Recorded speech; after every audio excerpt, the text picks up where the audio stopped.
As I'm sure you've heard by now, and if you haven't, what rock have you been living under? David Bowie and Alan Rickman both passed away at the beginning of this month, on the 10th and 14th respectively. And there's so much I could say about both of these brilliant, amazing performers. And, it's funny, I never used to get really broken up about celebrity deaths, and I don't know if I'm just getting sentimental in my old age, or if I'm finally getting old enough where the people who were important to me growing up are now old enough that they're starting to pass away. But I have cried over more celebrity deaths in the last year than I think I have in my entire life previous to that. In any case, like I said, I could talk for hours about Bowie's music or all of the amazing roles that Alan Rickman took over the years, and obviously Snape is a big one for a lot of us, but I think probably my first Alan Rickman crush was the Sheriff of Nottingham. But today what I really want to talk about is the movie that Bowie was in that absolutely had a huge impact on my life. It's something I still carry with me. It's still one of my favorite movies to this day.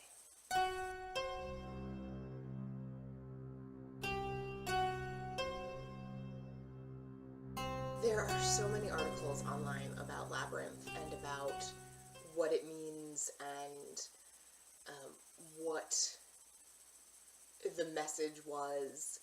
There's, I think, a BuzzFeed or a Cracked article about, or video rather, about how it's all about masturbating, which I have to be honest, I watched, and I was kind of sold on the idea, and it's sort of upsetting because I don't want it to be about masturbating.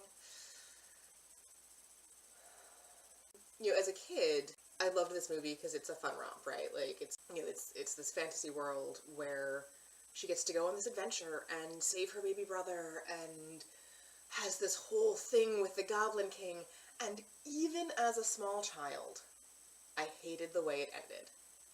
Not because it wasn't narratively satisfying, it was, but even then there was a part of me who went, why?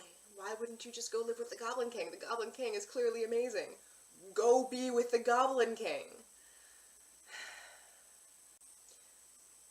And I loved the movie as a kid, and I hadn't seen it in a long time. Like, there was this big gap of time, probably from, basically puberty through college, where I, for one reason or another, didn't watch the movie. It might have been, I might not have had a copy, it might have been that my only copy was still with my dad, and I had moved in with my mom. I don't remember exactly, but I hadn't seen it in a long time. And I found a VHS copy. This was back when VHS was still a thing that people had. Found a VHS copy for cheap and picked it up and watched it and realized that I was still in love with this movie and that Sarah's actually kind of annoying. Obviously it's about her journey and about her figuring out how to be a grown-up to a certain extent and how to be an adult without completely losing all of these childhood things. But man, by about the second time she said, "It's not fair!" I kind of wanted to punch her.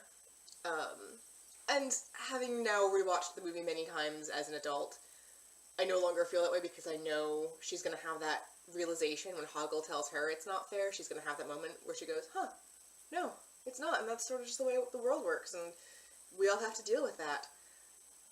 Huh. And I think that's a really important realization, not just for her character, but for everyone as we grow up. My parents, at least, were very, very good about explaining to us why the rules were the rules. Even though it didn't necessarily change what those rules were, I always understood why the rules were in place and what that meant for me and why my parents were doing these things and making me do these things. And I think that realizing that not everyone is as fair as you might like them to be, and that the world isn't as fair as you would like it to be, is an important, if somewhat tragic, realization for all of us to have as we grow up. I watched a lot of videos on YouTube about Labyrinth in the last few weeks, for reasons that I think are probably obvious.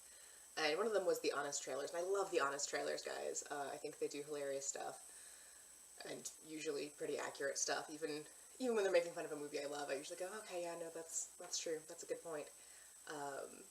But they did a Labyrinth honest trailers, and they actually, there was one part that was like, no, you're just wrong about that.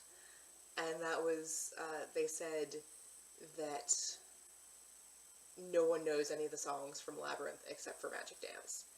What kind of magic spell to use? Slime and snails or puppy dog tails? And then I sat there and listed half the track list for my husband because I wanted to prove that they were just wrong.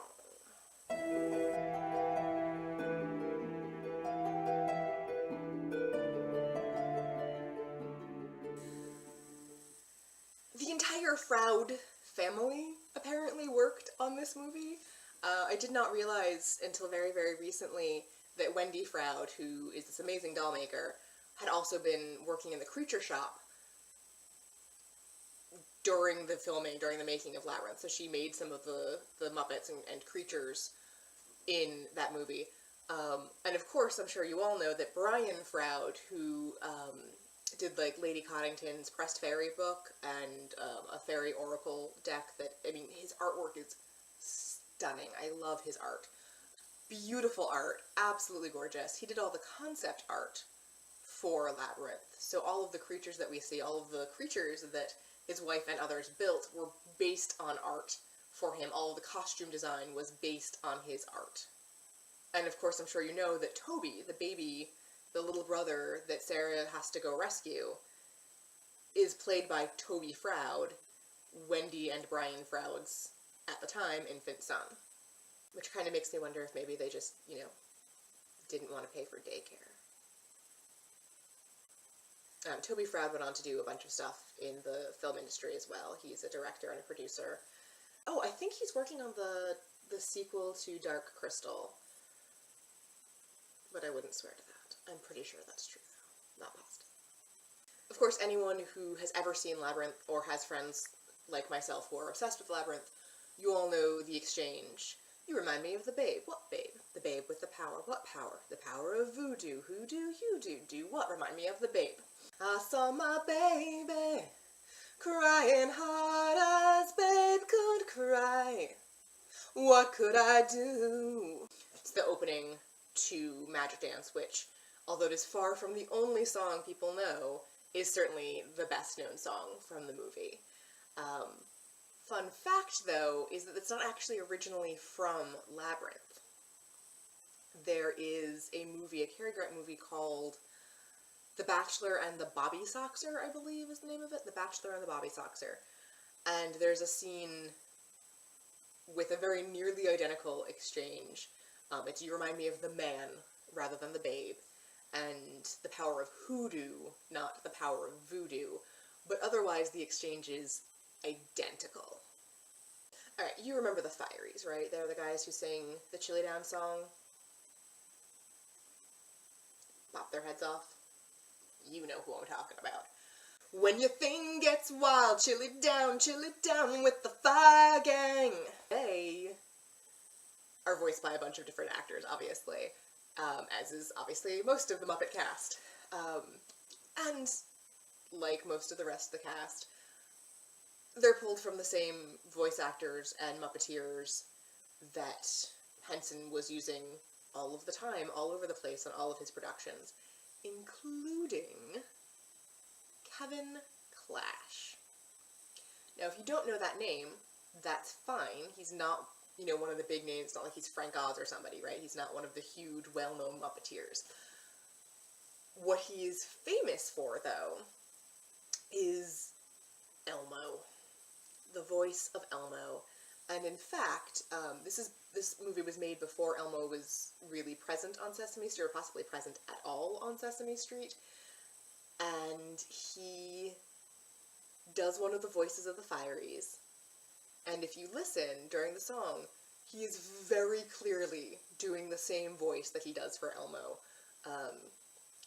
And given Elmo's red color, I have insane fan theory that Elmo is some sort of fiery bastard child, which is the only way that I can feel even remotely good about his existence. Are any of you Trekkies? Because I am. I'm a giant giant nerd, and I was flipping through the credits on Labyrinth to check a couple things before I made this video, and came across the fact that I had no idea about prior to getting ready to make this video, which is that Gates McFadden, aka Dr. Beverly Crusher from Star Trek The Next Generation, Gates McFadden was the choreographer for this movie. Which doesn't actually say a lot about her talent as a choreographer, but is still a really neat piece of trivia. I think that's about all I have to say about Labyrinth right this very second. I'm sure it'll come up again. But in the meantime, I think that I am